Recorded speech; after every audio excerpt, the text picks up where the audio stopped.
हरिओम. पातंजल योगसूत्रे, योगदासांचे प्रवचन, साधनपाद, सूत्र क्रमांक 49.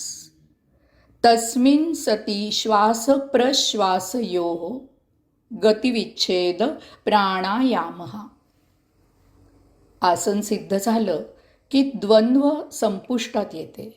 त्यामुळे श्वास आणि निश्वास यांच्या गतीचा छेद घेणे शक्य होते. त्यामुळे अंतर्कुंभक आणि बहिर्कुंभक साध्य होते, म्हणजेच प्राणायाम साध्य होतो. अष्टांग योगांपैकी चौथे अंग म्हणजे प्राणायाम. या सूत्रापासून 53व्या सूत्रापर्यंत योगाधिराज पातंजली प्राणायामासंबंधी सांगत आहेत. समाधीपाद सूत्र क्रमांक 34 मध्ये प्राणायामाची माहिती दिली. हा साधनपाद आहे. या पादात सविस्तर विवेचन केलेलं आहे. या सूत्रात प्राणायामाची व्याख्या केली आहे.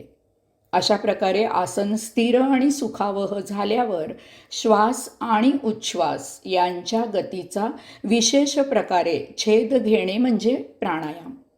एकदम सुटसुटीत व्याख्या आहे.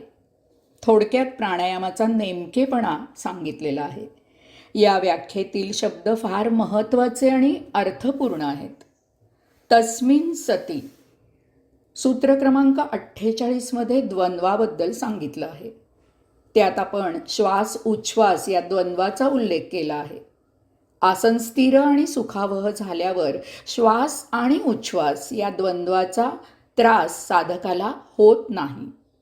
स्थिर आणि शांत बसल्यावर श्वसनाला एक स्वाभाविक नैसर्गिक गती आपोआप प्राप्त होते. म्हणूनच येथे आसन स्थिर आणि सुखावह झाल्यावर प्राणायाम करावयाचा आहे असं सांगितलं आहे. हे फार महत्त्वाचं आहे. श्वास नियमित गतीमध्ये नसेल तर प्राणायाम करावयाचा नाही. तसे केल्यास साधकाला हमखास त्रास होतो याची नोंद घ्यावी. बहुतेक सर्व क्रियांचं नियंत्रण मेंदूमधून होत असतं. तद्वतच श्वसनक्रियेचं नियमन मेंदूमधून होत असतं.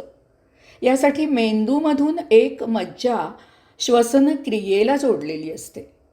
त्यात अनैसर्गिक अडथळा आला की त्याचा मेंदूवर परिणाम होऊ शकतो. वेगात हालचाल झाली की श्वसन जोरात भरभर होते. हे अगदी नैसर्गिक आहे. अशा वेळी या नैसर्गिक श्वसनगती विरुद्ध श्वासाचा व्यायाम केल्यास नैसर्गिक क्रियेत अडथळा येईल. त्याचा मेंदूवर वाईट परिणाम होईल. यासाठी शारीरिक आसनाला स्थिरता येणे आवश्यक आहे. अशा स्थिर आणि सुखावह आसनात श्वसन आपोआप नियमित होते. पूर्ण निरोगी सर्वसाधारण सामान्य प्रकृती असलेला मनुष्य एक दिवस रात्र मिळून 21,600 वेळेला श्वसन करतो. म्हणजे एका मिनिटात 15 वेळेला श्वसन होते. म्हणजे दर 4 सेकंदाला एक श्वासोच्छ्वास होतो. यावरून नियमित नैसर्गिक श्वसन म्हणजे काय त्याचा उलगडा होईल. श्वास प्रश्वासयो गतिविच्छेदः. योगाधिराज पातंजलींनी केलेल्या प्राणायामाच्या व्याख्येतला हा अत्यंत महत्त्वाचा शब्द आहे. या शब्दावर एकूण व्याख्येचा अर्थ स्पष्ट होतो. श्वसनाला एक गती असते. ती मंद, नियमित, तीव्र इत्यादी कशीही असेल, पण श्वसनाला एक ठराविक लय असते. हालचालीनुसार तिच्यात वेळोवेळी बदल होईल. व्यक्ती तितक्या प्रकृती या नियमाप्रमाणे प्रत्येकाची श्वसन गती निरनिराळी असू शकेल. प्रत्येक व्यक्तीचा दमसास वेगवेगळा असू शकेल. त्याप्रमाणे त्याची श्वसन गती असेल. लय गती किती आहे यापेक्षा ती नैसर्गिक नियमित आहे हे प्राणायामात महत्त्वाचं आहे. या सूत्रात योगाधिराज पातंजली म्हणतात की ही गती विच्छेद करा. छेद करणे म्हणजे भाग पाडणे. भाग म्हणजे तुकडे पाडणे असा अर्थ घ्यावयाचा आहे. इथे हे तुकडे एकमेकांपासून विलग होत नाहीत. ते एकमेकात गुंफत प्राणायामाची क्रिया केली जाते. श्वसनगतीचे भाग पाडावयाचे आहेत. इथे विच्छेद असा शब्द वापरला आहे. अधिक छेद. छेद विशिष्ट प्रकारे पाडावयाचा आहे. याचा अर्थ गती विशेष रीतीने प्रमाण ठरवून विच्छेदित करायची आहे. अशा प्रमाणित विच्छेदित गतीने श्वसन केले म्हणजे त्याला प्राणायाम म्हणायचे. हे प्रमाण किती, कसं ठेवायचं या बाबतीत अधिकारी व्यक्तींकडे मतभिन्नता आहे. मी स्वतः जे प्रमाण आचरणात आणतो, ज्यामुळे मला स्वतःला त्याचा फायदा झाला आहे, जे मी ध्यानयोग शिबिरात शिकवतो, ते मी सूत्र क्रमांक समाधीपाद 34 मध्ये दिलेलं आहे. याचा निर्णय ज्याचा त्यांनी घ्यायचा आहे. प्राणाचा व्यायाम म्हणजे प्राणायाम. येथे प्राण असा शब्द वापरला आहे. त्याचा ढोबळपणे श्वास असा अर्थ घेतला जातो. तो अर्थ व्यवहारात वापरण्यासाठी तसाच घ्यावा लागतो.